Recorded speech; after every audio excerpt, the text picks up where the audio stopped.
I have health insurance through my spouse. Should I delay Medicare? If your spouse is currently working and you are on their group employer health insurance, there's no easy, straightforward answer as to whether Medicare is better, as it really depends on your current plan. Most people find that on an employer group plan, they'll save money and have access to more comprehensive coverage, including dental and vision insurance.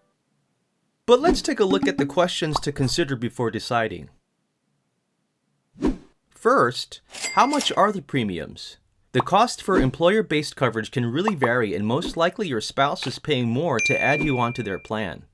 You'll want to compare this cost to the total premiums you would be paying under Medicare.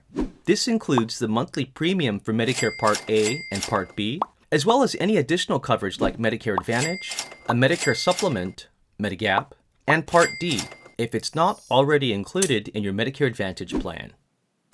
Most people will not have a Part A premium if they have been working and paying payroll taxes in the US for most of their life. But there will be a Part B premium for everyone. Any other premiums will depend on the type of coverage you choose, but don't be surprised if it starts to add up once you add prescription drug or supplemental insurance. This may mean that once you add it all up, your spouse's employer plan is a better deal.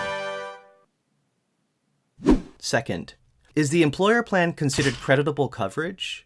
Creditable coverage is Medicare's measure for prescription drug plans and whether they meet the same level of coverage as a basic Medicare drug plan.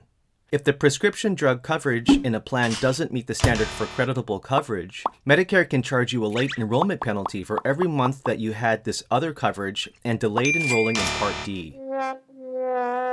The bottom line here is that if your employer group plan does not have creditable drug coverage, you should consider enrolling in Medicare right away. Third, how is the cost sharing? You might have compared premiums already, but don't forget to also consider the copays, coinsurance, and deductibles. If a plan has low premiums, it may be because it has a very high deductible or other out-of-pocket costs. Or in the case of employer group insurance, it may just be that the employer is generous and covering most of the cost.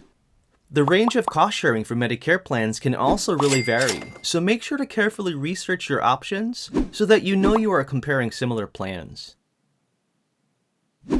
And finally, does the employer plan offer an HSA? Medicare plans do not include HSAs, and you cannot contribute to an existing HSA once you enroll in Medicare. So if your spouse's plan has an HSA and the contribution is higher with both of you enrolled in the plan, you might consider delaying Medicare in order to keep growing your HSA.